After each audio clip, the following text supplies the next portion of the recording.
Right now on Morning News Now, Israeli counterattack just days after the surprise Hamas attack that shocked the world and left hundreds dead. Israeli defense forces claim to have reestablished control inside the country.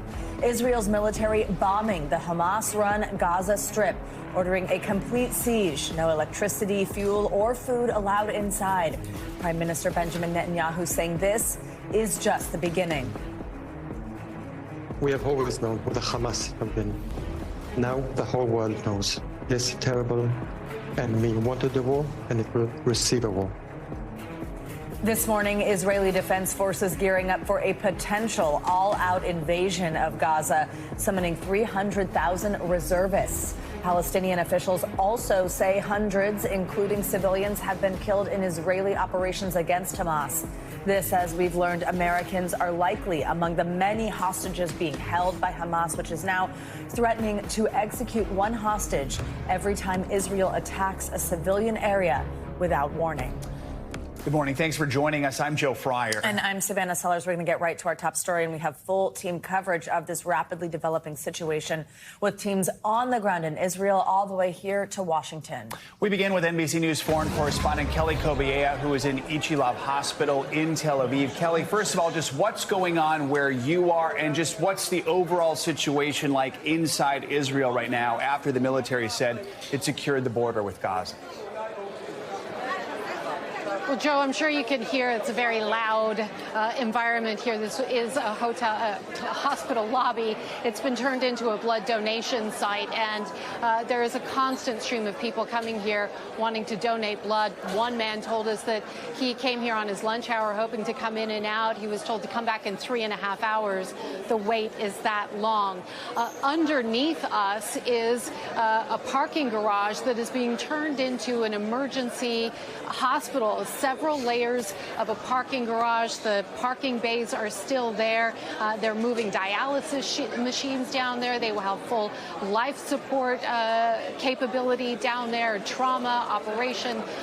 They can do everything they need to do. The CEO telling me that they are preparing for the possibility of the worst case scenario, multiple missile strike on Tel Aviv. So the country feels very much on a war footing, particularly here at this hospital.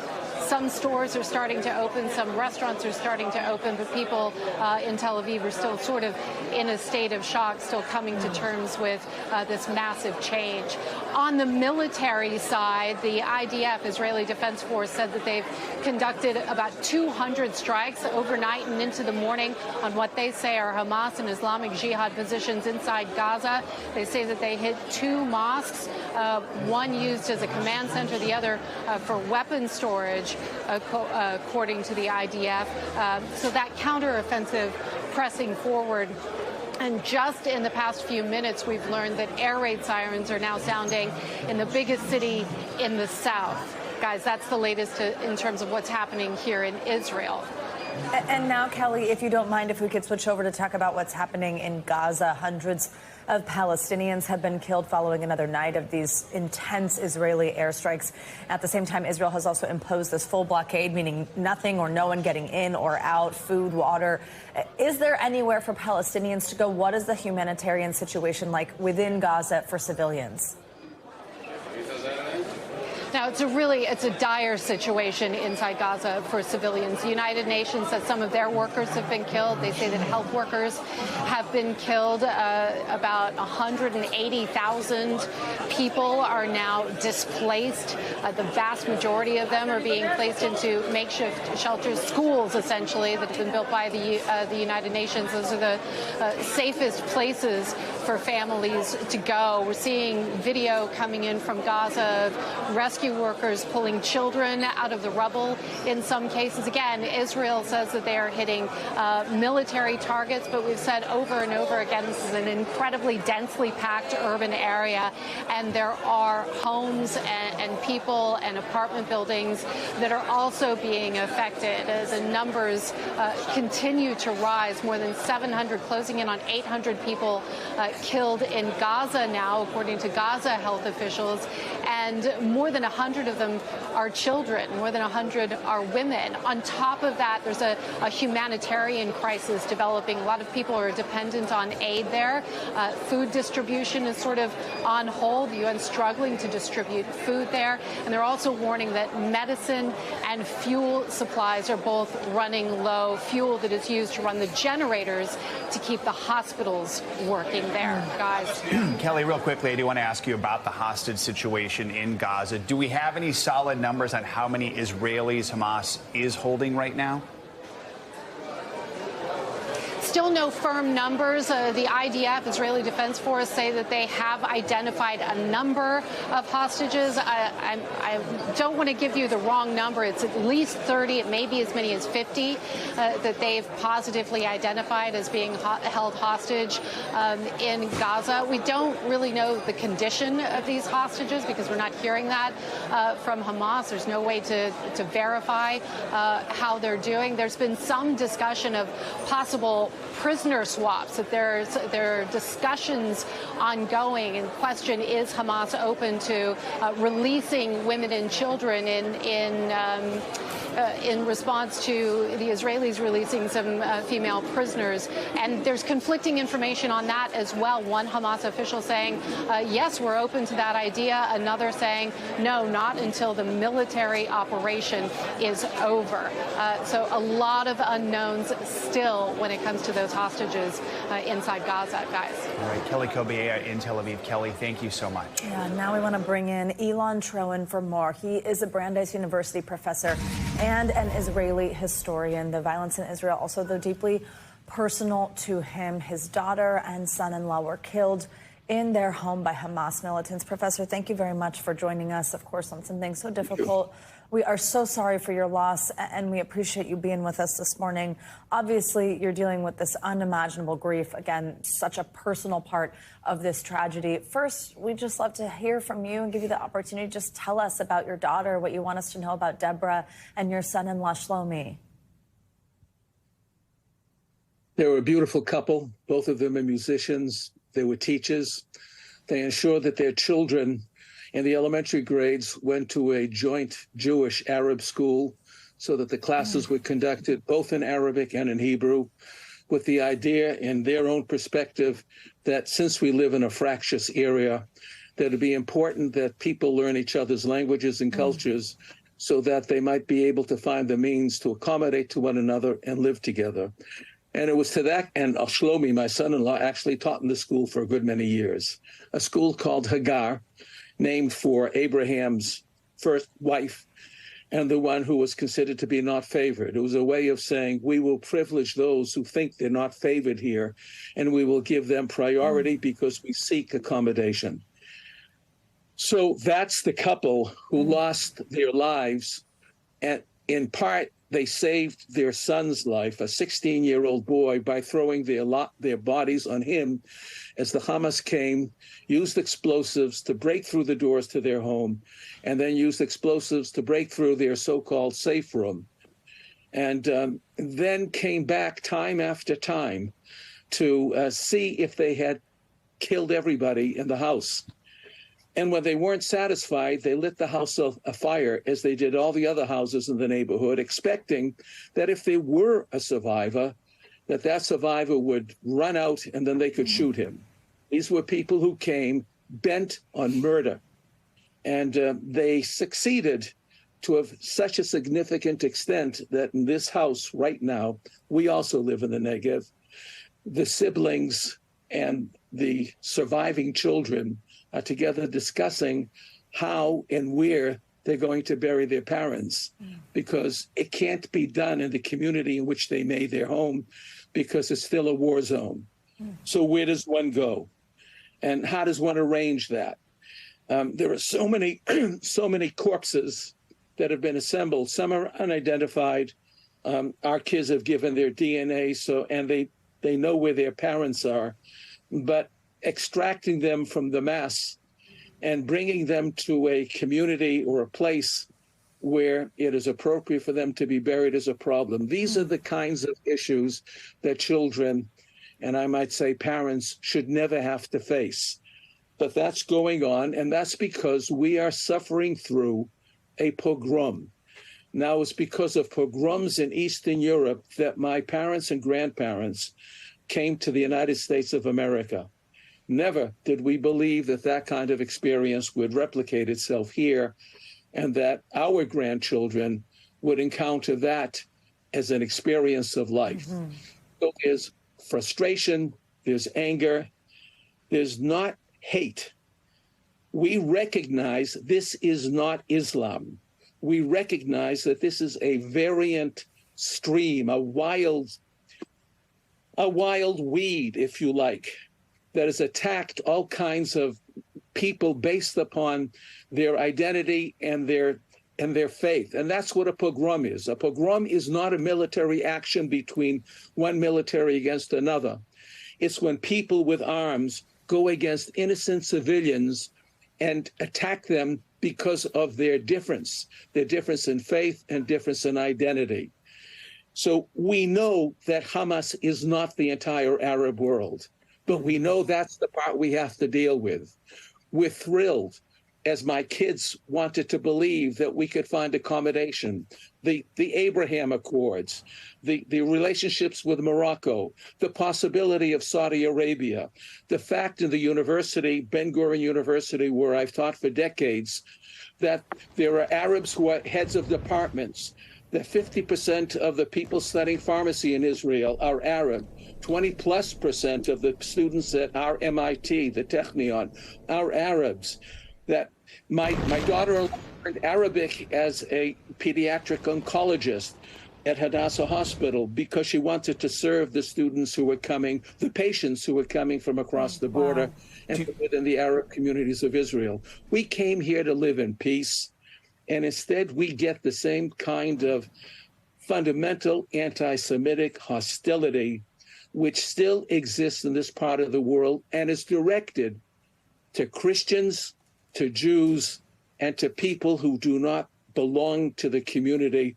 that wishes to ascend to power. Professor Troen, let me just finish. Yeah. There are probably fewer Christians in the Middle East today than there were a century ago.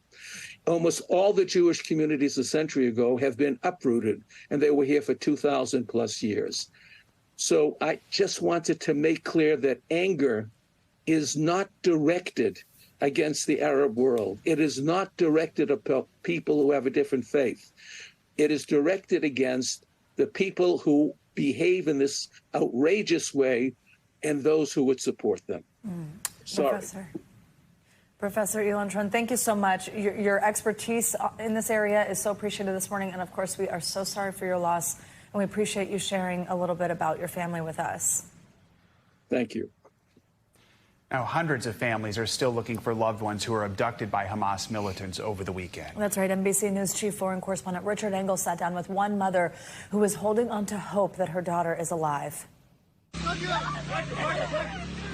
Families across Israel are facing the worst possible anguish, with loved ones held hostage by Hamas and dragged into Gaza.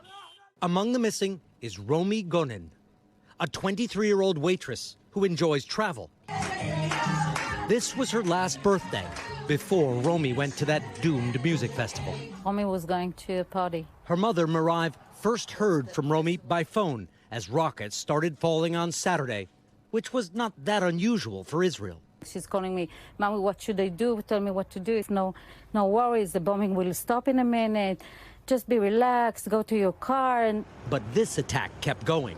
She was terrified. She was saying, Mommy, we are trying to get out of here, but I'm bleeding. We were shot. Everybody here was shot. And she said, Mommy, I'm afraid I will die. And I said, no, you're not going to die. Then she heard voices in Arabic. And then I heard shooting all around, very close to the car, and started hearing voices in Arabic talking to each other, shouting at each other. And I was so afraid. I was so afraid. After that, the phone went dead. Alive. The family later tracked it to inside Gaza.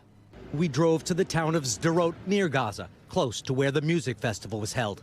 Major Doron Spellman, an Israeli military spokesman, described the Hamas killing spree here. Start shooting all these vehicles, people standing at the bus stop, every single thing you see, carnage everywhere, dead bodies. Then came a barrage of rockets from Gaza. Quite close.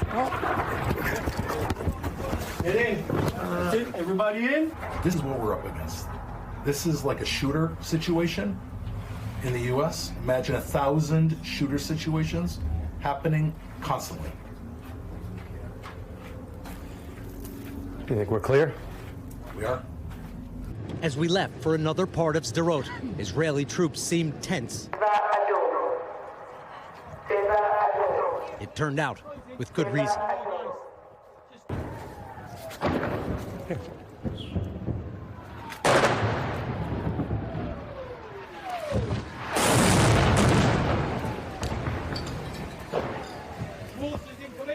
Stay down, stay down.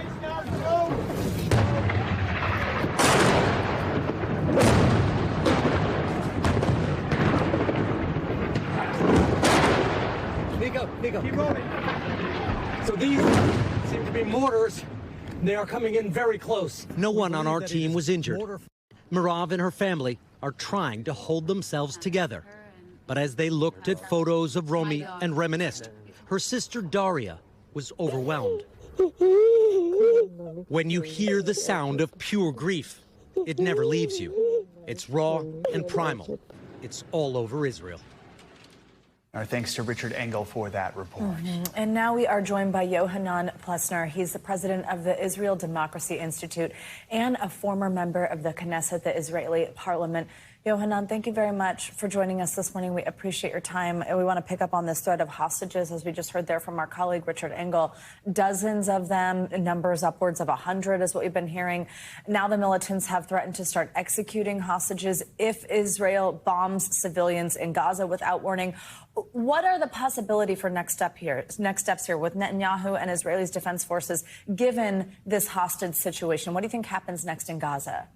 Well, this is a murderous regime using state-like capabilities in order to create a manufacturing line of mass murder, of massacre. They're threatening to kill civilians. This is what they've just done on Saturday. They killed apparently more than 1,000 Israelis, a vast majority of them families, children, elderly. They've engaged in medieval-like war crimes. The entire world was shocked when ISIS executed their terrible, tragic operations. This is an ISIS-like organization in Israel's back door. You're having state-like capabilities supported by Iran, and the doctrine that sort of was a part of Israeli policy of, well, we can contain them, we can perhaps try to moderate them,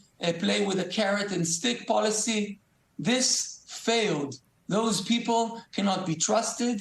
They cannot be at our doorstep and have state-like capabilities and control them. And therefore, this entire force needs to be the Hamas leadership, and Hamas capabilities need to be obliterated, crushed, dismantled, and it will take time, and it will be painful, and it will be costly, and it will be tragic, but there's no other option. It is the struggle of the free people against a dark regime that, by the way, is using similar tactics against its own people. Hamas has said it's seeking the release of Palestinian prisoners who are in Israeli jails in exchange for those Israeli hostages. Netanyahu is facing pressure from within his government not to negotiate with Hamas. Do you think a prisoner exchange deal is even possible? Should that even be considered right now in your mind? Look, the hostage situation is tragic. Those are not prisoners of war. They didn't take, some of them are soldiers, but apparently, and we don't have the final numbers yet, the majority are civilians that were extracted from their home, from a festival where hundreds of youth were celebrating on a Saturday in the middle of the nature, and those murderous people came and killed them and murdered them. And apparently, it's even difficult for me to say, but there were also instances of rape And it's heartbreaking.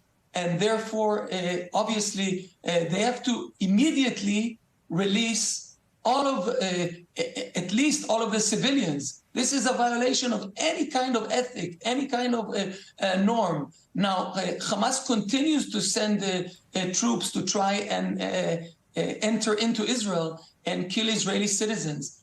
And this is why the whole hostage situation cannot be treated. We're not in the past where there was one operation, hostages were taken, and now we're in a stable state of equilibrium. Hamas declared war on Israel.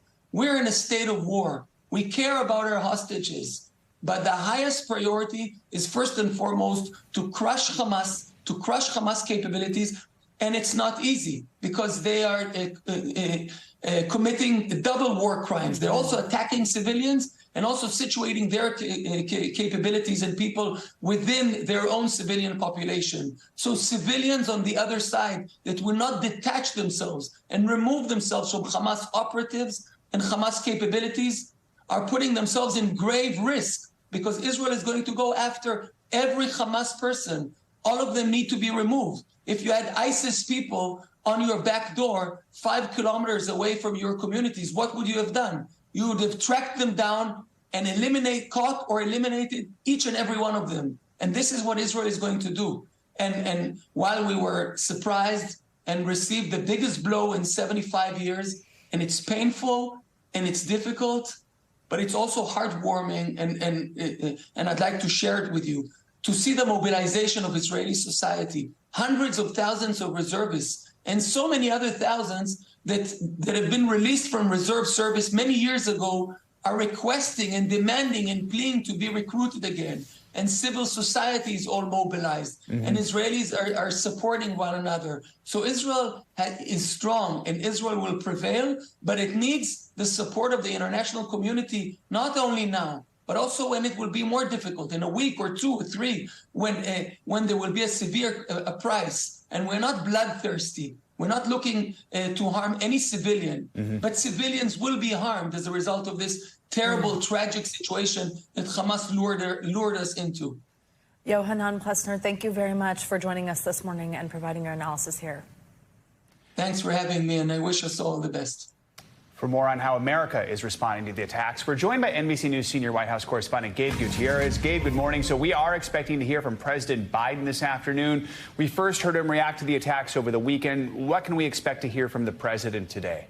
Hi there, Joe and Savannah. Good morning. These will be President Biden's second on-camera remarks since the fighting began. And in a written statement yesterday, he also called the enormity of the loss unfathomable in Israel, and he called Americans to stand shoulder to shoulder with the Israelis. Now, the president also huddled with his national security advisors and released a joint statement with European allies condemning the attacks and also doubling down on the president's message from over the weekend that enemies of Israel, other countries, enemies of Israel, should not use this war as an opportunity to exploit. Joe and Savannah? Gabe, this comes also at a time when shoring up support for a different war, the war in Ukraine, has hit these roadblocks. Now there's a conversation about potentially linking the two to try to get aid to both of these countries. But when you add this conflict and U.S. support for Israel, is that going to complicate matters? What's the latest in that?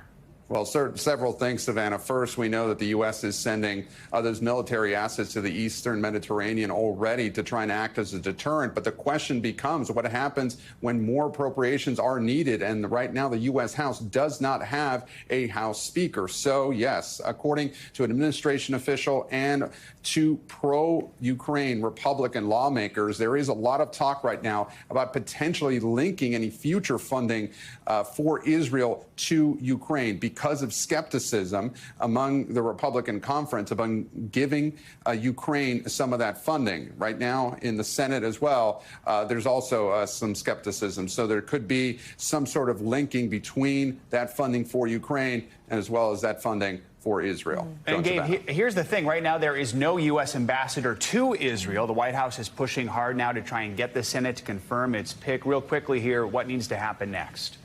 Yeah, that's right. Jack Lew was nominated by President Biden about a month ago. He is a former Treasury Secretary, former Chief of Staff during the Obama administration. We're now hearing from several lawmakers familiar with the plans that a confirmation hearing in the Senate could come as early as October 18th. But there also has been some skepticism from several Republican lawmakers, specifically Senator Ted Cruz of Texas, who says he has concerns about the nomination. But again, that could move forward in the coming weeks.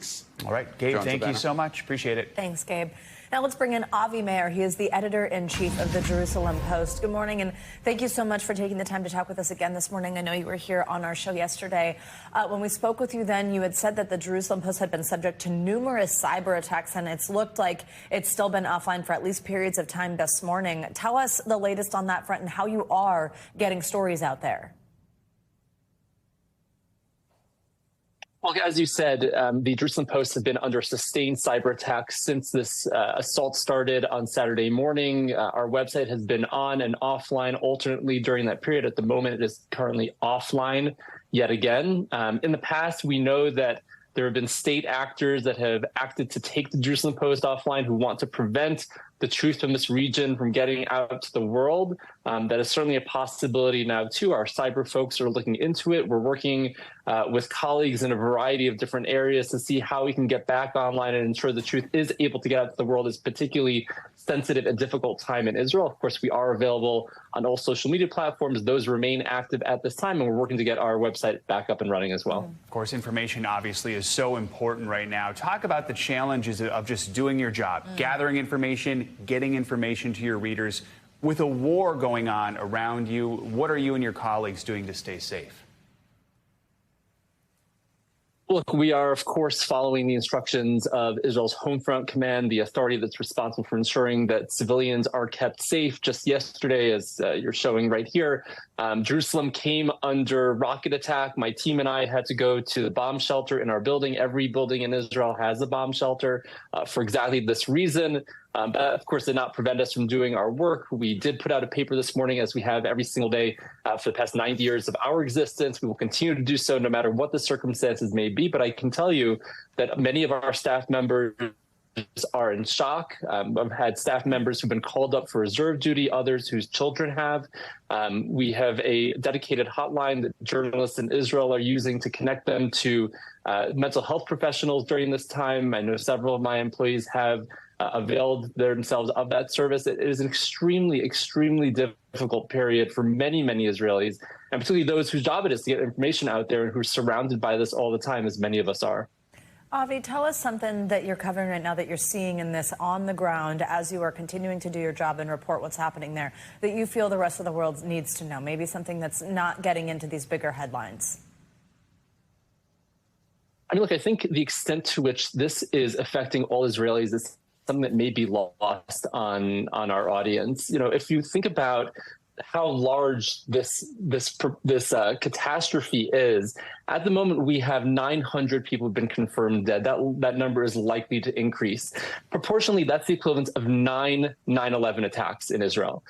We're talking about the equivalent of tens of thousands of Americans killed. That is an unfathomable number, and that is what we're dealing with in this country. And so this is a country that is in trauma, a country that is in mourning. I walked through the streets of Jerusalem last night. You could have heard a pin drop. There is no one out and about. People are staying at home in a state of constant anxiety, close to their bomb shelters, unsure of whether their loved ones are alive and being held captive by Hamas or indeed dead. There are many bodies that are still lying, waiting to be recovered in the fields. There was this music festival that you heard about earlier, in which at least 260 people were killed. They're still recovering those bodies at the moment. This is an extremely difficult period in Israel, perhaps the most difficult in our history, and that's what we're contending with today. Avi Meir, thank you very much for taking the time to join us while you are doing your job at the same time. We appreciate it. Coming up, new developments in the investigation into President Biden's handling of classified documents. We're now learning about the president's interviews with special counsel next.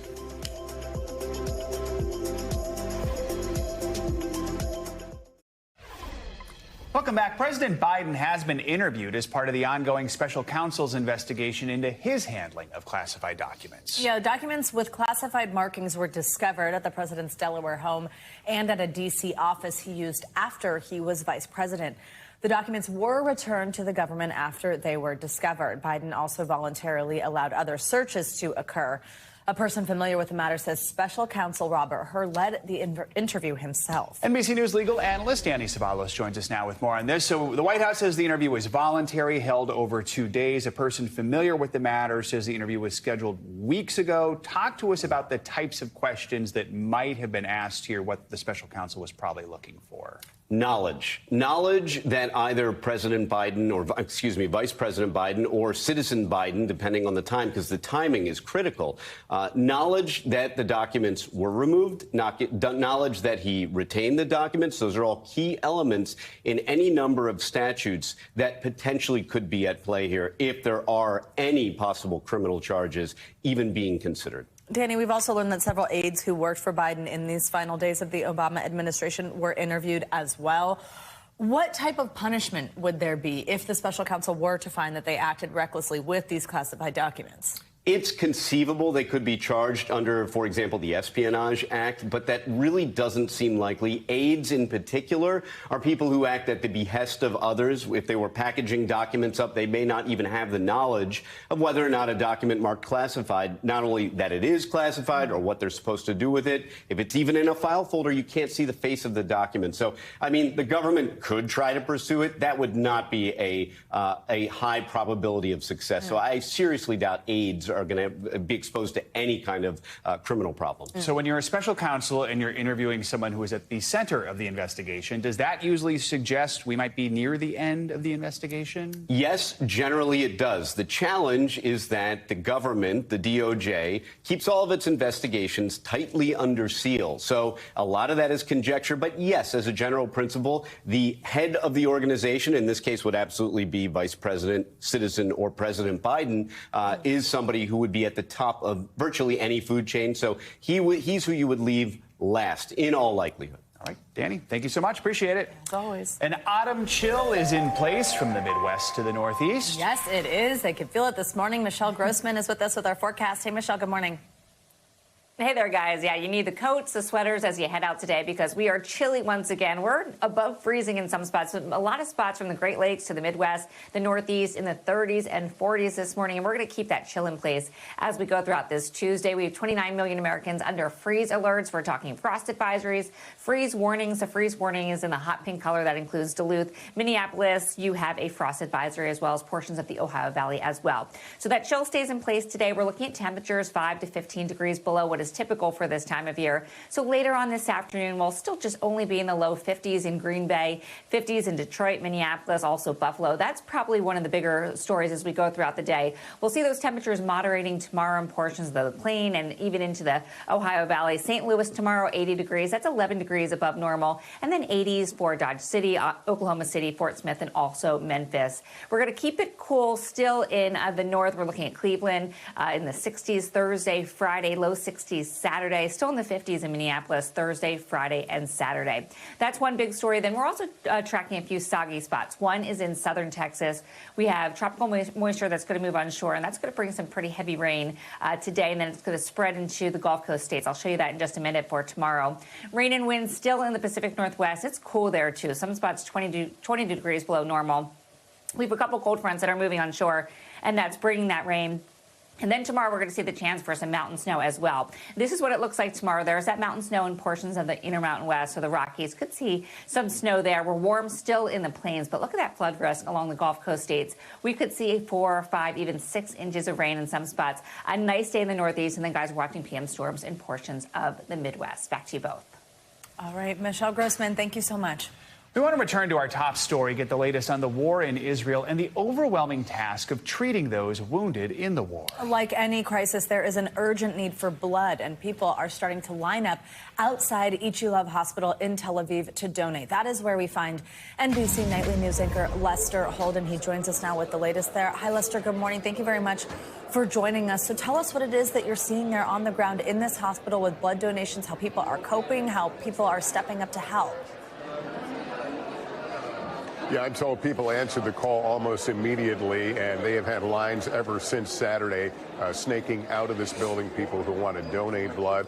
Of course, many Israeli citizens as a statement of solidarity wanting to do something. But I interviewed one man who was here on holiday from France, a French citizen who was in line and was giving blood as we spoke. There's that need, obviously, to do something. This is also what you're seeing around me, a recognition by many here that this is not going to be over soon, that this could get darker before it gets brighter. And so many things compelling people here to donate blood. We should note that this war is not over. They said they're still getting patients coming in. This is in central Tel Aviv. It's not the closest hospital, but it's the largest hospital that has received people. I should also note I spoke a few minutes ago with a 20-year-old Army sergeant who was on patrol with a dozen other soldiers when the attack began at the Gaza border. They took refuge in their tank. They said the Hamas fighters then continued to try to breach it, launching explosions. This particular sergeant was hurt in that, but he noted how professional and how determined they seem to be in that attack.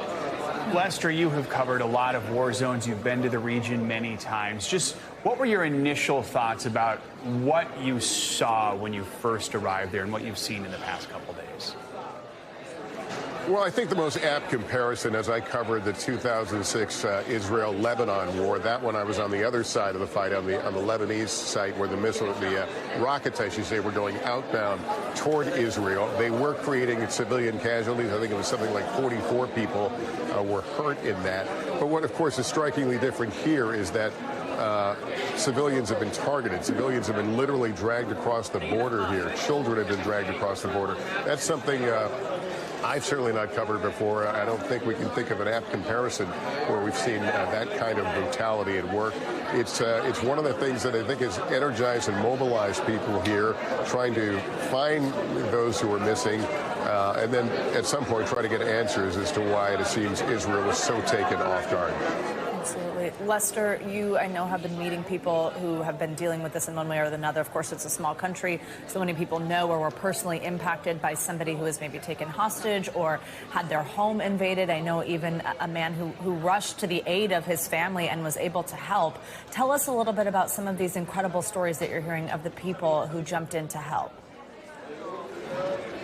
Yeah, the one you're referencing there really grabbed me. It was really a story of a decorated soldier who was on a mission to save his family. He got a call. This is a retired major general of the Israeli Defense Force. He got a text, actually, from his son that there were terrorists in their home.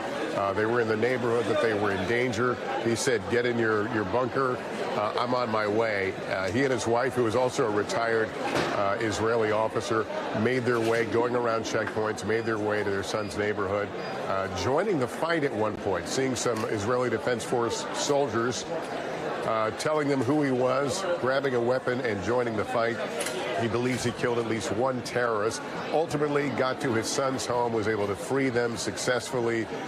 He said that the best part about it was his little granddaughter, who said that was probably, when she said, Grandpa rescued us, that was probably the most important thing he'd ever heard. This from a decorated Special Forces general. Unbelievable stories. Just a reminder, every single person in that country has been touched by what has happened over the last few days. Lester, thank you so much for taking some time to join us. I know it's a busy day for you. We appreciate it. Very much. Thank you. Coming up, questions are swirling as to how Israel got caught off guard by the Hamas invasion. Yeah, the internal fight that experts say could have played a role, and the new concerns that the fighting could open up on a second front. Stay with us. We're back with the latest on the Israel-Hamas war. This morning, Israel continuing to pound Gaza with airstrikes, hitting more than 200 targets 3 days after Hamas launched its violent surprise attack. In all, at least 1,600 people have been killed, more than 900 in Israel, over 700 in Gaza. And that death toll is expected to rise. More than 2,000 are injured. Israel's military says it now has full control of communities along the Israeli-Gaza border, places that were briefly held by Hamas fighters. But fears are growing over the welfare of dozens of hostages being held by Hamas, which is complicating Israel's military response. The militants have issued a grave threat to Israel, saying it will start executing captives if Israel bombs civilians in Gaza. Israel's retaliatory strikes are also creating a growing humanitarian crisis. The UN says that more than 180,000 people have been displaced in Gaza. And questions are swirling over how it's possible that this all started and that Israel was taken by surprise with this weekend's attack. Experts say local politics may have caused a distraction among high-ranking military officials. NBC News Chief Foreign Affairs Correspondent Andrea Mitchell has more. Clearly promoting what they see as a victory, Hamas produced and edited a publicity video. It says shows their fighters training to use paragliders to attack Israel. How could the celebrated Israeli intelligence services and military be caught completely off guard? Many calling it a monumental intelligence failure. How did Israel's vaunted intelligence network and military and the U.S. not see this coming? There were a lot of failures that led up to this. Clearly, the Israelis didn't have the either human or technical sources that gave them insight into this. This clearly was a failure of epic proportions. Now, questions about whether Israel has been distracted by year-long protests dividing the country over the prime minister's controversial plan to overhaul their Supreme Court, even prompting many Army reservists to refuse to show up for duty. Some reporting Iran helped plan the attack, but U.S. and Israeli officials tell NBC News it's unclear what role Iran played. I want to say that we're examining the exact Iranian role in this. We are not 100% sure about their operational role in this and whether or not they were involved in the operational planning execution of this attack on Israel. It wouldn't surprise me if we discover that there was a concrete Iranian role behind the scenes. Now new concerns that Iranian-backed Hezbollah will open a second front from Lebanon in the north. This time, Israeli intelligence is on high alert. Andrea Mitchell, thank you so much. Well, coming up, concerns over anti-Semitic attacks are rising in the aftermath of the Hamas invasion. The steps being taken to help keep people safe. That's next. We're back now with a closer look at increased security in several countries for Jewish communities in light of the growing number of anti-Semitic messages posted online. Yeah, France, Germany, Spain, and Italy are just some of the places beefing up policing at Jewish schools and temples following the attacks in Israel. And in London, what are known as police reassurance patrols are providing a visible presence. Let's bring in Marina Rosenberg for more on this. She is the Senior Vice President for International Affairs at the Anti-Defamation League. Marina, thank you so much for joining us this morning. Let's just start with the basics here. What kind of anti-Semitic messaging are we seeing following this attack on Israel? Are there specific groups that these threats seem to be coming from? So look, unfortunately, it's not the first time that after tough events in Israel, we're seeing all over the world a surge in anti-Semitism. We have seen it in 2021. We have seen it in 2014, not only in the US, but all over the world, especially in Europe. And we are seeing it now. Now, what is happening in Israel is awful, and you've seen the pictures. It's a slaughter by a terrorist organization backed by Iran. And the fact that we are seeing rallies of support around the world, including here in the US, of supposedly solidarity with Palestinians, but really what these rallies are about are solidarity and support for the terrorist organization of Hamas. And there we see chants against the Jews. We see speakers talking against the Jews and against the Jewish state.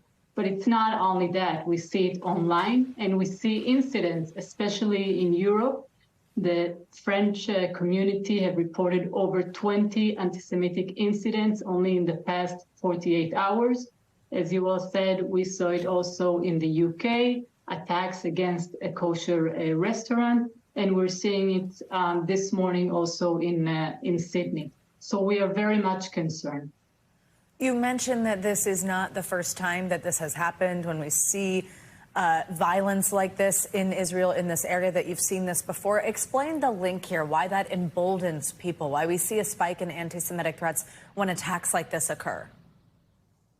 Look, it's a very thin line between showing solidarity to the Palestinians and then changing it to anti-Semitism towards the Jewish people as a whole.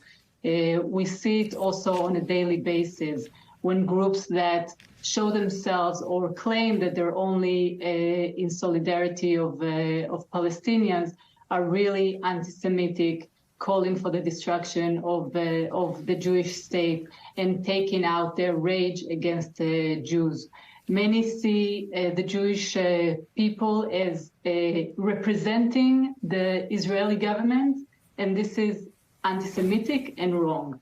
The international community, especially in the democratic liberal world, have said it over and over again. We heard world leaders like Macron in France, President Steinmeier in Germany, and so many others, making clear that anti-Zionism is anti-Semitism.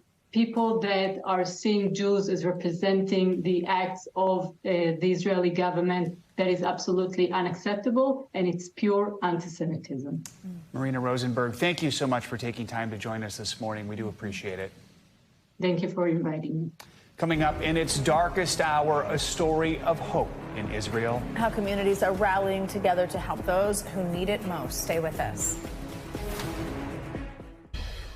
Welcome back. Our Israel coverage continues with a sign of hope. The Israeli people are coming together to help one another. Many are lining up to donate blood, deliver food to support soldiers and fellow citizens during one of the country's most difficult times. NBC News correspondent Ellison Barber has that story. For days, residents here in Israel living in fear. Every time I hear like a loud noise right now, I am afraid it's a siren and I need to go to look for a shelter. But that has not stopped many of them from leaving their homes and coming together to help neighbors and fellow citizens affected by this ongoing nightmare. There is a lot of residents like Tamar Shori gathering critical supplies for her community. Till now, I'm getting hundreds of calls, people who want to help, want to bring food and volunteer. At donation centers in Tel Aviv, hundreds helping to sort boxes of food and clothing that will make its way to southern Israel. Instead of being home and listening to the news and crying, I'm here. I have a soldier.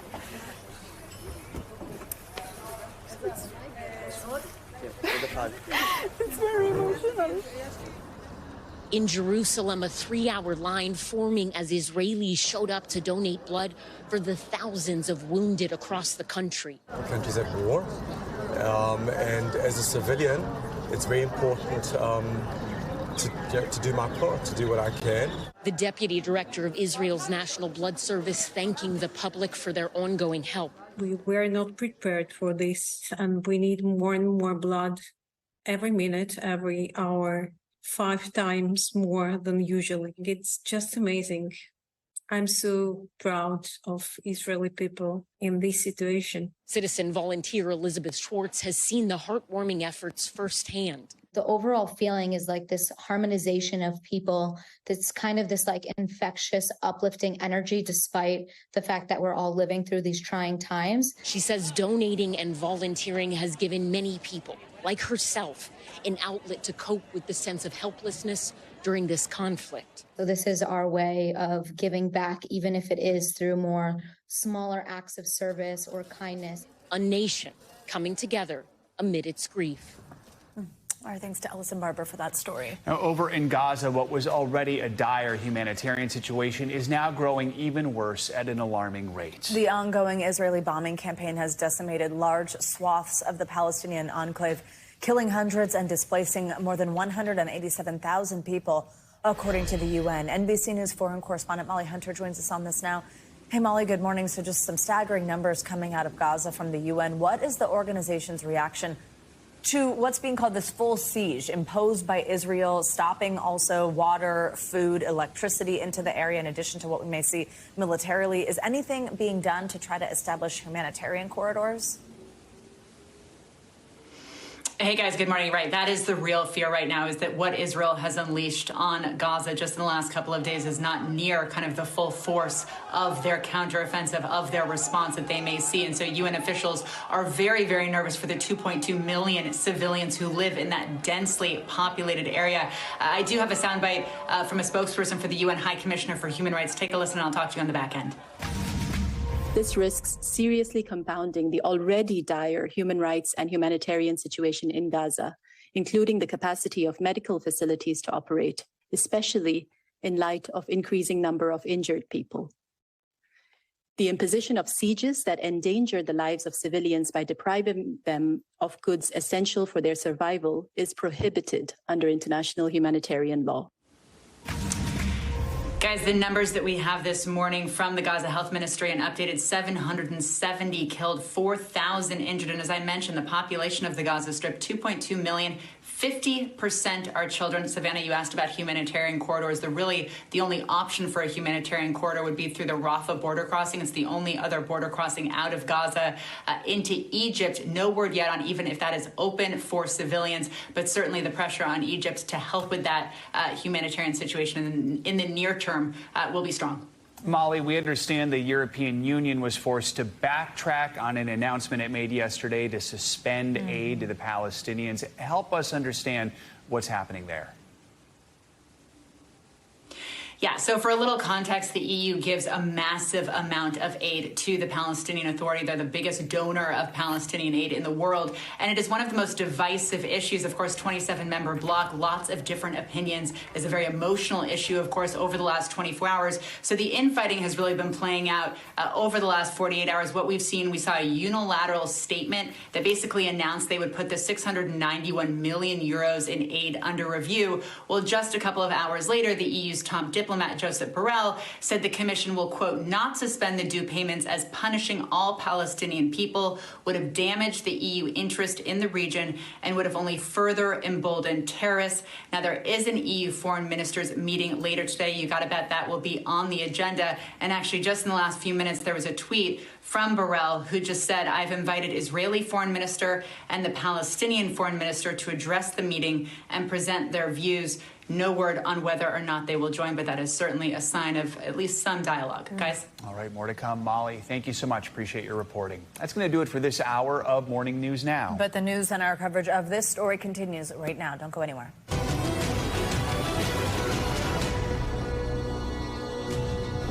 Good morning, and thanks for joining us this Tuesday. I'm Savannah Sellers. And I'm Joe Fryer. We continue our coverage this hour of the deadly war in the Middle East. Overnight, Israel's defense forces claim to have reestablished control of territory overrun by Hamas militants 48 hours after that initial surprise assault over the weekend. The news comes as Israel launches a counteroffensive on Gaza, hitting more than 200 targets overnight by air and sea. The nation's defense minister ordering a complete siege of the territory, adding no food, no power, and no fuel will be allowed in the area. The death toll across the region growing overnight, with more than 1,600 people now dead. And fears are growing for the dozens of hostages taken by militants after Hamas threatened to start executing them if Israel retaliates against Gaza. Later this afternoon, we are expected to hear once more from President Biden as the White House reiterates America's steadfast support for its longtime ally. That's right. And thanks again for joining us this morning. We want to get right to our chief foreign correspondent, Richard Engel, who has the latest from a town near the border with Gaza. On day 4 of this war, Israel's main priority right now is securing Israeli territory before any potential assault into the Gaza Strip. We are now in Kfar Aza. This is a kibbutz right on the border with Gaza. In fact, just behind me here, where that Jeep is pulling out, is a hole in the fence where Hamas militants were able to breach this kibbutz and then go on a killing spree, murdering Israelis, going house to house and kidnapping people.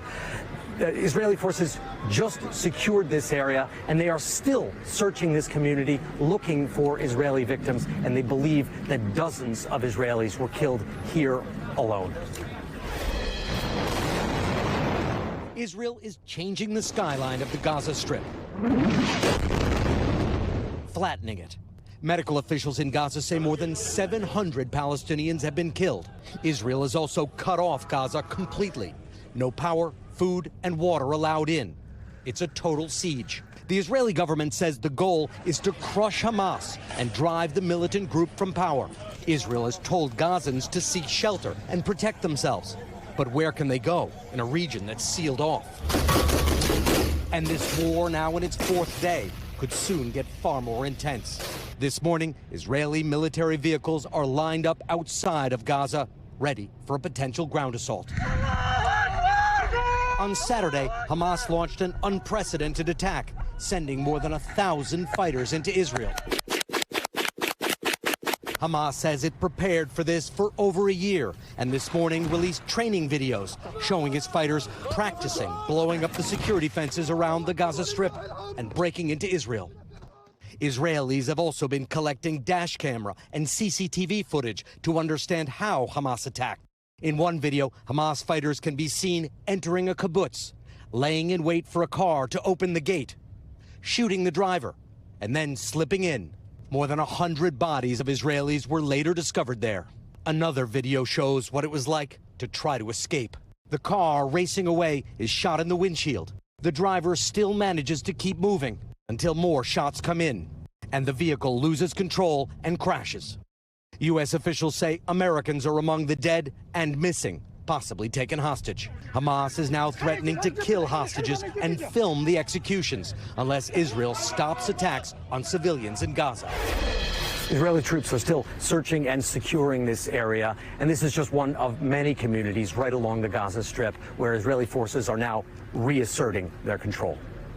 All right, Richard, thank you very much. Stay safe. And as Richard said, fear is growing over the safety of those hostages after Hamas issued that threat to Israel. Yeah, now all families can do is wait in agony and hope their loved ones return safely. NBC News foreign correspondent Raf Sanchez joins us now with more on that. Hi, Raf, good morning.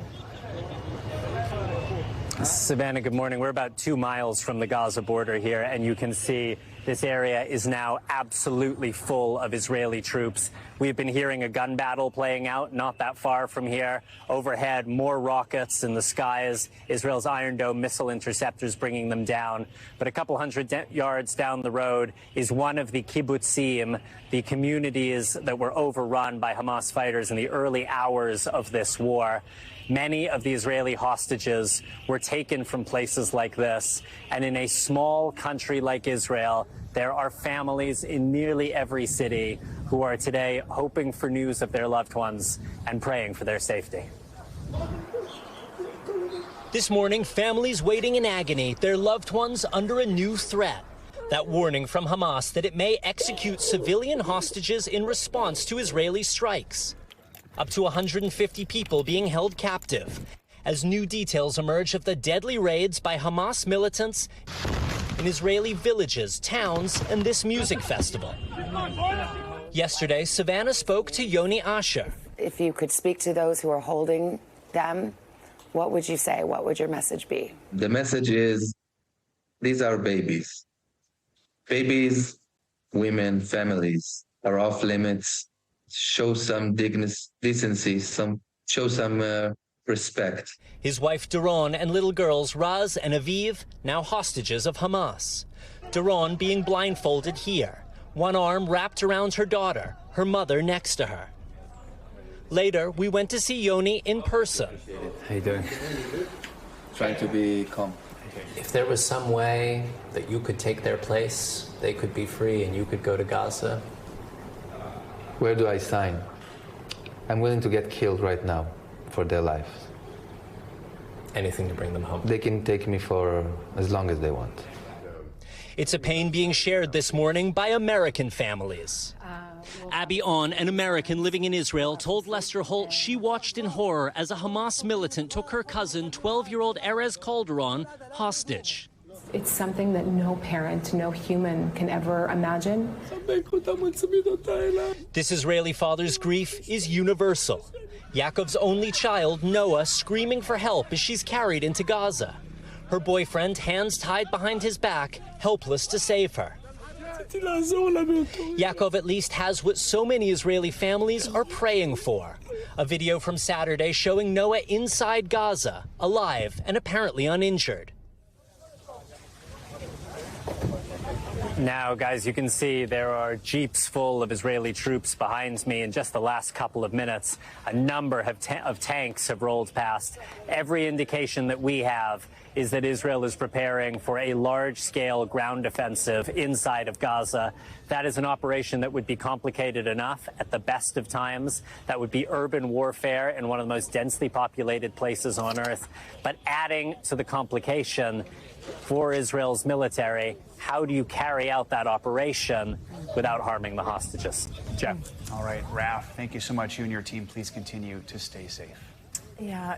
Ido Dunn is also desperately trying to get information about his loved ones. 5 of his family members are missing after Saturday's attack. Ido joins us now. Ido, thank you so much for joining us to discuss some things so difficult at this time. We know some details. Your cousin was hiding in an air raid shelter when it was attacked by militants, and I understand all of this played out for you over phone messages in a family group chat on WhatsApp. Tell us what happened about the messages you were receiving and the information you do have at this point. Well, you know, I was actually preparing greeting cards in Tel Aviv for my twin girls for their birthday. They just got 6, and while I'm working on that early Saturday morning, which is like Sunday in America, I was seeing, some reports and notifications about missiles attack on Tel Aviv. So I just instinctively sent a message in the WhatsApp group to the guys in kibbutz near Oz, our family there. We have like 12 family members there. And how are you guys? And then my cousin goes, unbelievably bad. You won't believe it. There are terrorists inside the kibbutz, and they are shooting all over, shouting. They're going house by house and shooting people, shouting, looting, ruining, throwing grenades. And where are you now? So she says, I'm in the shelter because in the safe room because there was a missile siren. So I'm already there. Oh my God, they're getting into my house now. I hear them knocking on my door. They broke the door. They're trying to open her shelter. In Israel, those shelters, those safe rooms are not locked. It cannot be locked from inside. I'm sorry.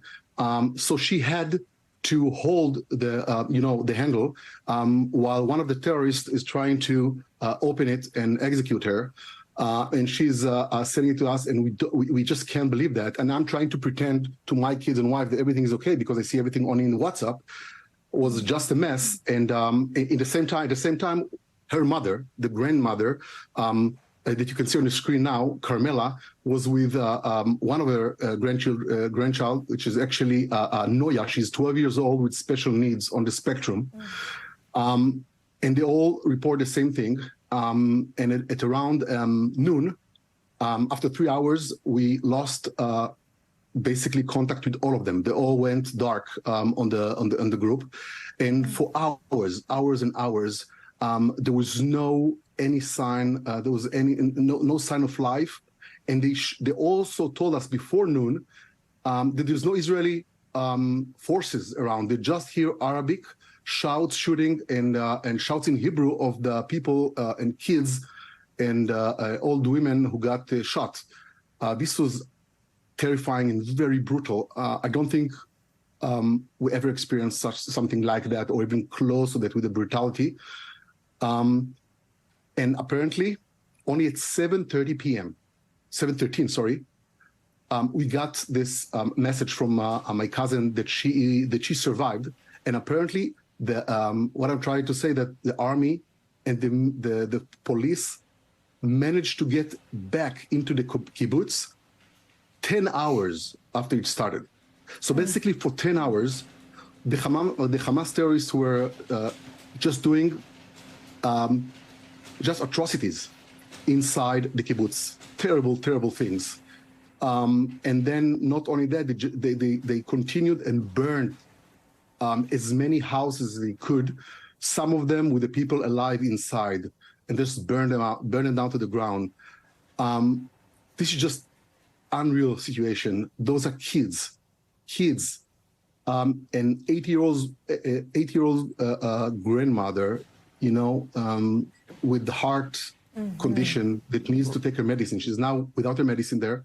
And in fact, we didn't get any sign of life from them, except one video that the Hamas released, and we stumbled upon by accident, where Erez, the youngest kid, is being captured by the Hamas. I think maybe you have it. Yeah, this is the one. And this is unbelievable. So Ido, your cousin survived. You have 5 family members who are still missing. Do you know anything at all about their whereabouts right now? And what is it you are hoping Israeli authorities, the military, can try and do right now to try and get them back? Okay, you just ask a very, very tricky question, because there's a lot of tension between what Israel needs to do in the national level and the fate of my beloved ones. So I think that the most important thing is actually to do a phased approach. What I expect is to actually have all the elderly and the kids out of the game. Just release them now. If you haven't done it yesterday, do it now, because they have to be out of this game. Now, the problem is that until that happens, we cannot predict how they treat them, even though I'm sure that there are bargain chips for them. But again, in light of what they did, 900 dead, and the way they brutally killed them and humiliated the bodies and peed on the bodies. I'm sorry to say it in national TV. I mean, those things just happen because we see it on footage on Telegram. It's unbearable. So we're really, really terrified on what could happen to them. Now, we have 3 girls, 3 women, right? And 2 of them are girls. I can't even imagine what harm they can do to those kids, Yes. Just release them. They need to be out of this game. Now, you ask about the retaliation stuff. That's secondary. First, take the kids out. You have enough bargaining chips, not the kids. Okay? You don't do that. Ido Dunn, thank you very much. We know this is not easy to talk about. We are thinking of your family. We very much appreciate you sharing with us what you've been going through and speaking about it here with us. Can I say one quick thing? Of course. You know that the proportion of 900 killed or brutally murdered people, compared to the population of Israel of nearly 10 million, is as if the U.S. had 25,000 people dying in September 11 instead of 3,000.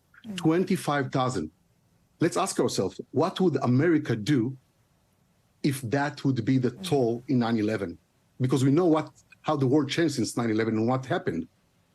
So I think that that's the proportion of what we're talking about. I think that the Middle East is going to be reshaped as the following, in the following events after this brutal and unhuman attack. Hamas is not, a liberation fraction. Hamas is ISIS and Al-Qaeda. Only them demonstrated such atrocities against human beings. Ido, thank you again. Thank you for your time, and we will be thinking about your family, and we'd love to check in with you. Thank you so much. Please keep us updated. Thank you so much for helping us. Thank you. We're going to bring in NBC News Chief White House correspondent Peter Alexander for more on the American response to the attacks. Peter, thank you for joining us. We do know President Biden is expected to speak this afternoon about what's happening in Israel. Do we have any idea what we expect to hear from the president? Yeah, Joe, Savannah, nice to see both of you. First, I'm told that the president's expected to speak with the Israeli Prime Minister Benjamin Netanyahu again today. The remarks he'll deliver this afternoon about 1 o'clock Eastern will be the first time we hear from him on camera since we learned at least 11 Americans are among those killed. Overnight, the White House, you likely saw, it was lit blue and white, the colors of the Israeli flag. The president, in a statement he posted yesterday, called the enormity of the loss unfathomable, reaffirmed that the U.S. will make sure Israel has what it needs to defend itself. We have just heard again that the first batch of military aid right now is on its way to Israel, as well as a carrier strike group and F-35 fighter jets. The president, acknowledging Americans are likely among those held hostage, has now ordered that intelligence be shared with the Israelis and that hostage recovery experts go there as well. The president, we have learned, has had a series of calls and meetings, huddling yesterday with his national security team. And he also shared a powerful statement alongside European allies with whom he spoke in the afternoon, saying the terrorist actions of Hamas, Joe and Savannah, must be universally condemned. And Peter, where do things stand now regarding the White House and Congress giving aid to Israel? Could we see a package be introduced soon? Yeah, that's right. The Biden administration and key lawmakers in Congress are actually actively discussing whether aid to Israel could be linked to more funding for Ukraine as a strategy that would allow them to pass both spending priorities. We learned that from an administration official and a pair of pro-Ukraine Republican lawmakers. Lawmakers right now in both parties who support additional aid for Ukraine have suggested that this would be an approach as a potential way to secure funding for Kyiv, despite opposition from some Republican members in the House and Senate. The time of any effort to link Ukraine and Israel funding, should this strategy play out, is unclear. Congress, as you know, faces a mid-November deadline to fund the government. But at least for the moment, again, as we reported here, there is already military aid, we are told, en route to Israel right now.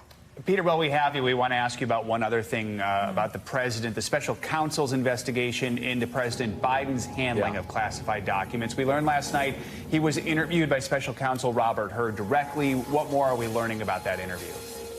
Yeah, well, with a quick hat tip to the leaf guy blowing by, we know that that interview, the White House says, was voluntary. They know that it took place over the last couple of days. You'll remember the Attorney General, Merrick Garland. He appointed the special counsel Robert Hur last January. Hur was put in charge of investigating how these classified documents ended up in the Biden's Delaware home and in an office that Mr. Biden used after he left the vice presidency. A person familiar with the matter tells me that this interview that took place again Sunday and Monday was scheduled several weeks ago. It is important, though, because it likely gives us a better signal that the special counsel's the investigation by the special counsel could be wrapping up very soon. Joe and Savannah. All right, Peter, thank you so much. Appreciate it. Yes, thank you. And now let's get back to our top story. And this is shaping up to be a long and difficult war. Nimrod Gurin is a senior fellow for Israeli affairs at the Middle East Institute. He joins us now with more on what lies ahead. Nimrod, thanks for being here. So, I mean, nobody knows exactly how long this is going to go on for, but just explain how it might really take some time and what it means for wider tensions between countries in the region and between religions in the region. Yeah, it will take time. You never know, and you cannot anticipate. What happened this weekend just showed how much people could be surprised by developments in the Middle East. That's definitely the case in Israel, but all indications are that this round of warfare between Israel and Hamas will be a long one. The goals are not entirely clear, but the process is ongoing. For several days, Israel just had to clean its own territory for Hamas terrorists that came in. Now the fighting is going to inward to Gaza. We're not clear yet whether it will be a ground offensive or only airstrikes, whether it will spill over to other arenas. People are very cautious about Lebanon entering the scene, Hezbollah. So there's a lot of unclarity, and a lot of people are suffering. You heard the stories from Israel. There are stories coming from the Palestinian people as well. It's overall a very negative development that I hope will not take as long as people anticipate. Yesterday, Hamas threatened to start executing Israeli hostages if Israel bombs civilians in Gaza. Walk us through the challenges Israel's facing right now as it tries to plan out its military response, knowing that hostages could be killed. This is a new component of this situation. There are between 100 to 150, according to reports, of Israelis alive within Gaza, including women and kids and elderly. That didn't happen before, never. So it's a new situation for Israel. Israel is known to be very caring about its individuals being captured abroad. So this is a big consideration into Israeli decision making. I think it should be given a priority to finalize and somehow solve this issue at the onset of this process, because the longer it stays that situation, the more difficult it will be to resolve it. So that's one component. How do you begin to solve this issue while fighting actually goes on? And how do you achieve your fighting strategy and goals without having that hurt our people? The issue of executing hostages is terrible. You know, it fits exactly into all the scenes that the Israelis and the world have been seeing from what happened in Israeli kibbutzim and villages. It stands so much in contrast to the image that was built for Hamas. You know, Hamas is governing Gaza for more than 15 years. At times, the Israeli Prime Minister Netanyahu himself was saying that Hamas should be somehow empowered and, you know, supporting Hamas in order to maintain the divide between the West Bank and Gaza that he thought will prevent international pressure on the two-state solution. So Hamas, which had been seen by some international actors as a partner, now is acting in a totally different way. And if it, you know, goes away and implements what it promises or threatens to do, I think that would be a horrible development. It will even make the Israeli response stronger. Nimrod Goren, thank you very much for joining us this morning and lending us your expertise. We're joined now by Lieutenant Colonel Jonathan Conricus. He is the international spokesperson for the Israeli Defense Forces. Thank you so much for joining us. I know your military says Israel has reestablished control inside the country in the wake of these attacks on Saturday. Explain to us exactly what that entails. Does that mean no one is able to get in and out of the country right now? Yeah, good morning. We are at the state of war. The level of uncertainty and dynamic situation, everything is very dynamic. So yes, we have reestablished control of all of southern Israel. All of the communities have been cleared of terrorists, and we are now in the process, the very, very difficult process of collecting bodies of Israeli civilians that are in the kibbutzim and the other places. We're working together with the rescue services.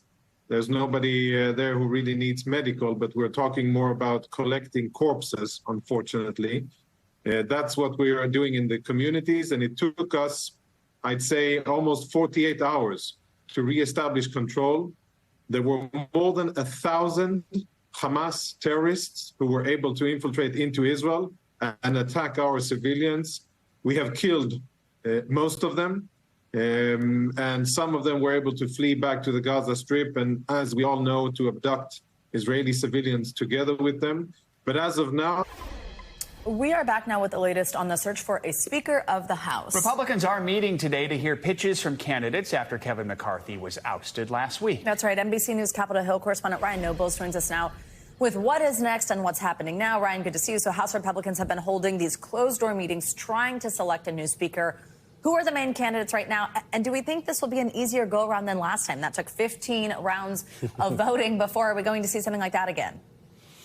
Well, I don't know if it's going to be easier, Savannah, but hopefully, at least in terms of what the Republicans hope to get out of this, that they'll do a lot of that hashing out of who the next speaker will be behind closed doors instead of in the open setting that they did when they elected Kevin McCarthy in January. To answer your question about the two main players right now, the only announced candidates are Steve Scalise of Louisiana, who's the current majority leader, and Jim Jordan of Ohio, who's the current chair of the Judiciary Committee. The outgoing speaker, Kevin McCarthy, is flirting with the idea that if the conference rallied around him and elected him the speaker again, that he wouldn't turn the job down. But he did tell me yesterday specifically that he's not a candidate, and it does seem unlikely that McCarthy's return will actually happen.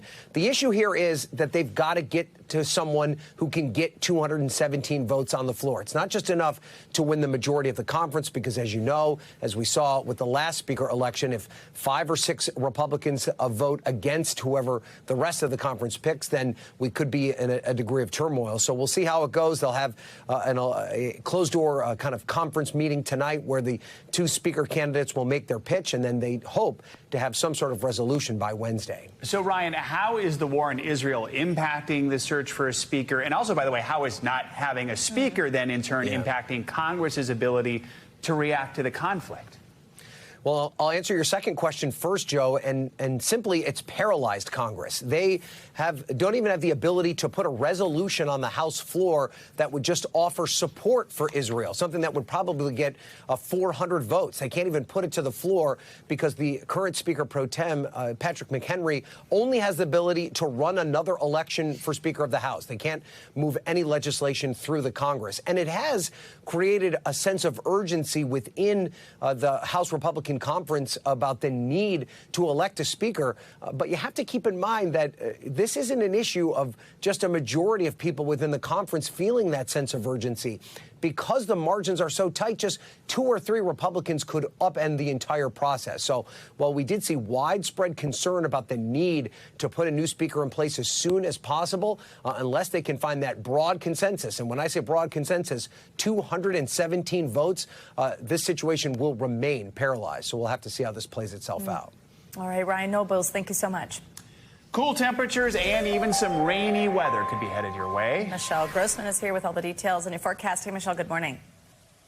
Hey there, guys. Good morning. Yeah, we are really chilly in portions of the upper Midwest, the Great Lakes into the Northeast once again today. Starting out in the 30s and 40s, we're also starting out with some freeze alerts, some frost advisories, freeze warnings. That's the big story on this Tuesday. Also watching some soggy spots. One of those spots in the Pacific Northwest, we have rain. We have winds gusting up to 40 miles per hour. We are raining yesterday. We're going to be raining once again tomorrow. It's a series of fronts that are moving onshore. To the east of that, we're looking mild in portions of the Rockies, but we're going to bring some rain into the forecast there tomorrow, even some higher elevation snow. Looking at the chance for heavy rain in parts of southern Texas. That's some tropical moisture moving onshore. And that rain tomorrow is going to spread into the Gulf Coast states, into the southeast. The rain is needed along the Gulf Coast states, but we do have a flood risk because we could see some pretty heavy rainfall, up to 5, even 6 inches of rain tomorrow. And that's through Thursday. Looking at a nice day tomorrow in portions of the Northeast, high pressure in place. So even though it's chilly, we have lots of sunshine. We're going to see lots of sunshine tomorrow. Could see some late day storms in parts of the Midwest into the Ohio Valley. And there's that mountain snow I was talking about in parts of the Intermountain West. Warm in the plains, temperatures into the 80s and 90s. So we're going to moderate those temperatures there. Not moderating the temperatures this morning in parts of the upper Midwest. We are looking at freeze warnings for Fargo, also Duluth. We're looking at frost advisories. That's in that light pink color. 26 million people under freeze alerts this morning. And we're looking at some chilly air later on this afternoon. We're looking at temperatures only in the 50s and 60s. This is well below normal for this time of year. Pittsburgh, 60 degrees. That's 6 degrees below average. Same story in Chicago, 60. We're looking at 50s in Minneapolis, Green Bay, Detroit, and also Buffalo. Buffalo, that's 9 degrees below average. Moderating temperatures tomorrow into the plains, temperatures soaring into the 80s and 90s. Look at Dodge City, 89 degrees. St. Louis at 80, but we'll keep it cool in the north. We're looking at temperatures in the upper Midwest, Minneapolis, only in the 50s for Thursday, Friday, Saturday. Cool in Cleveland, too, only 62 by this Saturday. Southern Soaker, we have that rain falling in southern Texas today. That's going to be pretty heavy with that tropical enhanced rainfall.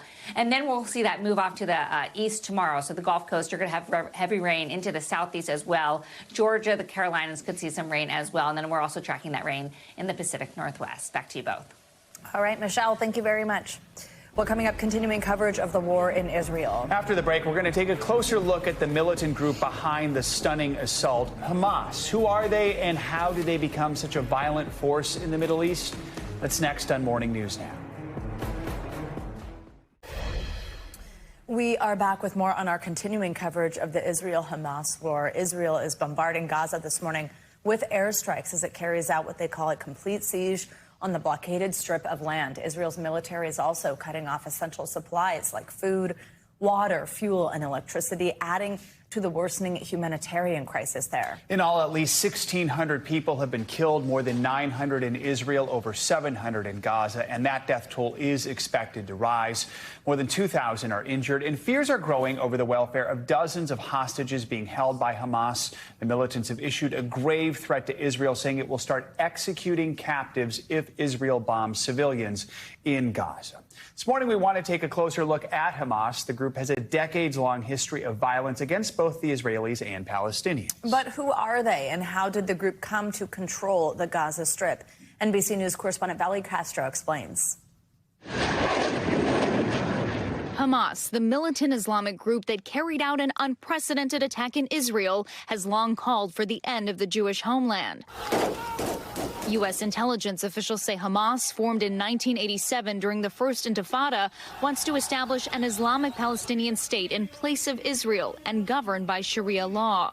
Well, its fundamental belief is that all of historic Palestine rightfully belongs to the Palestinian people and actually to Muslims at large. and therefore it does not accept the legitimacy of Israel's existence. The group was designated a foreign terror organization by the U.S. State Department in 1997 following a series of suicide bombings in Israel.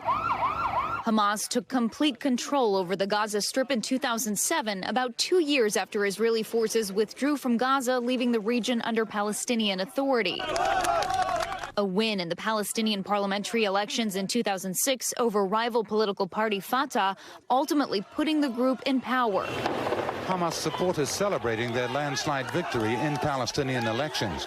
Now the radical Islamic Party has to form a government. The victory, a crucial turning point, empowering Hamas to eventually oust Fatah forces loyal to Palestinian President Mahmoud Abbas, who condemned the civil war as a coup, ruling from the West Bank. The Palestinians have been divided essentially between two governments, the Hamas government in the Gaza Strip and the Palestinian Authority government in the West Bank. There's been various efforts to reconcile the two sides over the years, but none of those reconciliation efforts have come to anything. Hamas has also found a longtime ally in Iran, which has provided both financial and military support to the group. But Iran has denied any involvement in this weekend's attacks.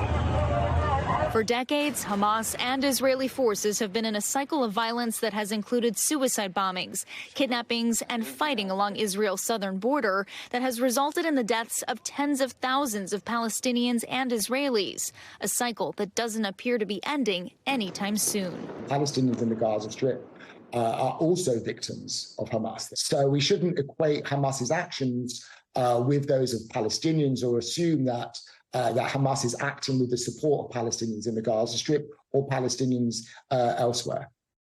Our thanks to Valerie Castro for that report. Let's continue with our coverage of the events unfolding in the Middle East with Hagar Shamali. She's the former spokesperson for the U.S. mission to the UN and the host of Oh My World on YouTube. And it's wonderful to have you on set with us. Thank you so much for being here. Thanks for having me. So let's start with the unfolding situation in Gaza. Earlier in the show, we heard from the UN's Human Rights Office saying sieges like this are prohibited under international law. We also just had the international spokesperson for the Israeli Defense Forces on our show, and he said a ground invasion is not off the table.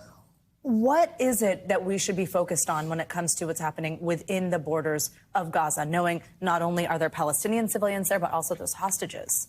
Sure. First, I want to address the first point that you made about what the UN is saying. The siege is illegal. It's illegal, and it's also counterproductive, by the way. The Israeli military, I don't believe, is going to gain much by placing a siege, by preventing electricity, water, internet, and so on in that corner, in that strip of land size of 2 Washington, D.C.s. When we talk about Palestinian children being targeted, we have to remember that this is Hamas's fault. If there's anybody at fault for this siege, for the brutal response, it's Hamas. They knew that this response was going to be the result of their terrorist attack. The second question you asked, the second question was just what we should be thinking about happening within these borders with hostages as well as civilians. Sure. So now, for Israel to go on the ground inside Gaza, it's really only because they feel they need to get a control over the situation and because of this question of the hostages, which we don't have a perfect number. I believe it's somewhere in dozens, they say. And this has complicated it's complicated Israel's response because they hold very dear the sanctity of life. We already know this from previous prisoner swaps they've done. It is very complicated for them. They don't want to be involved in inadvertently killing their own civilians. They certainly don't want to encourage Hamas to execute any of these hostages on air, which Hamas has already threatened they'll do. And so that's why the ground forces going in to attempt to save them is really critical. I do think that at the end of the day, it's going to involve, though, some kind of higher level negotiation with the United States as well, by the way, because some of them might be U.S. citizens. We'll hear from President Biden a little bit later. It is important to talk a little bit about how we got here, what was happening before that. We have a very far-right Israeli government right now. Some in that government have expressed anti-Arab sentiments. We've also seen, settlement building in occupied areas. Has that emboldened Hamas at all, or is that not really even part of the big issue here as to why this happened? No, I mean, I think we can talk about the context and talk about the Israeli government's policies without that justifying any kind of terrorist attack. There's only one side in a terrorist attack, and it's the side of the victims. But that said, not looking at the context would be silly because the fact is that you've had this kind of violence since 2007 when Hamas took over Gaza. This is the 5th round of violence between Israel and of Gaza. So on one hand, we're used to it. Every time there's some kind of violence inside Israel, some kind of brutal policies, Hamas takes advantage and takes the opportunity to pursue strikes. And as you said, it's in part to embolden their own support inside Hamas or among Palestinians because they believe they'll actually get somewhere with it. That said, tensions have been particularly high since December when Bibi Netanyahu came to office because of a series of quite tough, hardline, brutal policies toward Palestinians. That said, that doesn't mean that this is the response, but it does mean that after this is over, when things calm down, Israelis are going to have to look into that and look into whether his policies ultimately might endanger them. We've also been keeping an eye on Israel's northern border with Lebanon. The militant group Hezbollah has not fully taken up arms, but there have been rockets shot into Israel from that territory. How concerned are you about that? Yeah, Lebanon's a real wild card here because it's very possible that it gets roped in. Already, the Hezbollah's leader has said that any Palestinian refugees or those who feel free to go shoot from the border, that it's perfectly fine with him, that he won't get in their way. Except what he's doing is telling everybody that he's very happy to let Lebanon suffer the consequence of Israel's response with doing that. You also have this question of this intelligence about Iran supporting Hamas. How much were they supporting? What was the green light they quote unquote gave at some kind of meeting, a series of meetings in Beirut? Understanding how much Iran and Hezbollah played a role in supporting Hamas and in executing or planning this will determine how tough Israel responds. Absolutely. But a wild card. Hagar Shmali, always great to see you. Good to have you with us here. Thank you so much. Thanks. And there will be more Morning News Now right after this. We're back with some other international headlines, including a flash flood in India's Himalayas, which has left at least 74 dead and more than 100 missing. NBC News foreign correspondent Claudio Lavanga joins us from Rome with that and more. Hey, Claudio, good morning. Good morning, guys. That's right. Indian authorities say the death toll from flash floods that were unleashed after a Himalayan glacier lake burst its bank 4 days ago has now climbed to 74, with at least another 101 people still missing. Now, Lonak Lake is a large glacial lake that sits at the foot of a melting glacier. On Friday, torrential rains caused it to burst its banks, sending torrents of water on villages below. The search and rescue of survivors is being made difficult by damaged roads, poor communication, and bad weather. Let's now go to Taiwan, where today President Tsai Ing-wen said the country seeks peaceful coexistence with China. During her last speech as president on National Day, Ing-wen said China and Taiwan should have free and unrestricted interaction, but also that the island will be democratic for generations to come. In recent months, Taiwan has come under increasing military and political pressure from Beijing, which claims the island as its own territory. And let's end this tour of the world in Europe, where several countries recorded their hottest September on record. France, Germany, the UK, but also Austria, Belgium, Germany, and of course Italy, where I am, also record high heat last month with temperatures almost 4 degrees Celsius above seasonal norm. The European Union's Copernicus Climate Change Service expects 2023 to be the hottest year humanity has ever experienced. And if you need living proof of that, well, just look at me now. October the 10th, here in Rome, and it's 86 degrees, guys. Oh, my goodness. But you're not sweating at all, Claudio. You look great. All right. Thanks. Now let's get you some financial headlines. X, formerly known as Twitter, is facing some backlash this morning over disinformation related to the Israel-Hamas war. CNBC's Pippa Stevens joins us with that and other money headlines. Pippa, good morning. Hey, Joe. Well, the CEO of X is dropping out of a big tech conference next week. The company, formerly known as Twitter, says with the global crisis unfolding, Linda Yaccarino and her team must remain fully focused on safety on the platform. X has been criticized for failing to flag posts claiming to show developments in the Israel-Hamas war that are false. A review by CNBC shows the platform has flagged several posts as misleading, but dozens with the same video and captions were not flagged. And the CEO of Unity Software is stepping down just a month after the company rolled out a controversial price hike. That plan upset developers who rely on Unity's technology to create video games. A group of developers writing a public letter saying the change jeopardized their business and was made without consulting the industry.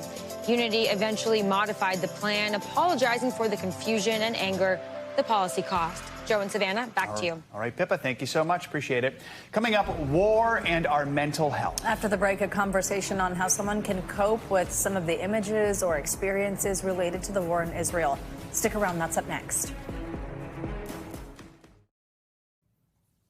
Welcome back. Today is World Mental Health Day, and we are using our mental health check-in to take a closer look at the impact war can have on your mental health. The World Health Organization says in situations of armed conflict, around 10% of the people who experience traumatic events will have serious mental health problems.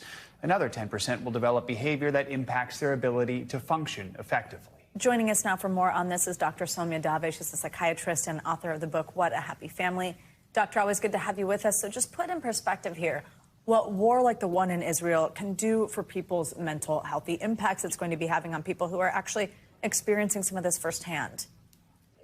So we know that war can have a significant impact on mental health. There's an increased risk of depression, of anxiety, of post-traumatic stress disorder. And it's also important to remember that there's an interconnectedness to everything. And what I mean by that is that when there's decreased access to clean water, to food, to sanitation overall, there's also an increased risk of many physical illnesses. And that has both a physical and emotional impact on people. What we also know is that a lot of these mental health impacts last for a long time, so people often require ongoing psychological support. So obviously there is an impact in the area where the conflict is happening, but really there's also sort of a global impact. Those who aren't directly involved, but in recent years we've all become used to seeing pictures and videos on television, on streaming, and our social media feeds, some of them incredibly disturbing. What's the impact that can have on just people right now all around the world who are watching this happen in real time? This is something that is continuing to be explored. And what we do know from studies is that taking in information about disturbing events like this can lead to a secondary trauma. So people can have depression, they can have anxiety, they can have grief. They can also have symptoms related to PTSD. And so they can have disturbances in their sleep, intrusive images coming in. All sorts of impacts are possible. Research led by Dr. Dana Garfin in Health Psychology Journal also showed that it's that repetitive exposure to disturbing images that leads to increased mental health distress. So I recommend being both informed and intentional, having the go-to sources to get the information, and then also being intentional about how often we're on social media and seeing that repetitive nature of it as well. Informed and intentional. Those good things to keep in mind. Give us some tips here. I mean, that was a really good one in terms of kind of shielding your information intake, but how can we cope with the mental effects of this war? I want to divide it into some steps. So the first step is to acknowledge the different emotions that can come up instead of suppressing them. Know that it's possible to feel anger, grief, guilt, helplessness, maybe even all at the same time, and definitely over a given day. The second is to be intentional and informative in the way we just talked about how we're taking in what's going on. The next is to lean into community. You know, a lot of times when any of us are stressed, the inclination might be to turn inwards, to really retreat. But leaning into community, connecting with others, it can really help shift that focus, and it can really go such a long way. Related to that, taking action, whether that's raising money or donating to a reputable charity, those things can also help shift the focus from internal to external. And then, of course, if anybody is having symptoms that are affecting their activities of daily living, they're having trouble with sleep, with their appetite, if they're experiencing nightmares, intrusive images, thoughts of self-harm, I highly recommend reaching out to a mental health provider because those are often signs that it's time for some more support. All right. The common theme there seems to be don't keep it bottled up inside. Know that there's people out there who you can share with to let out the anger, the sadness, the grief, whatever it is you're feeling, right? Absolutely. And really such an important reminder on watching the type of information that you're taking in and how much of it. Dr. Soumya Dave, as always, we appreciate you. Thank you very much for joining us and on this World Mental Health Day. That's going to do it for this hour of Morning News Now. But the news continues right now, so stay with us.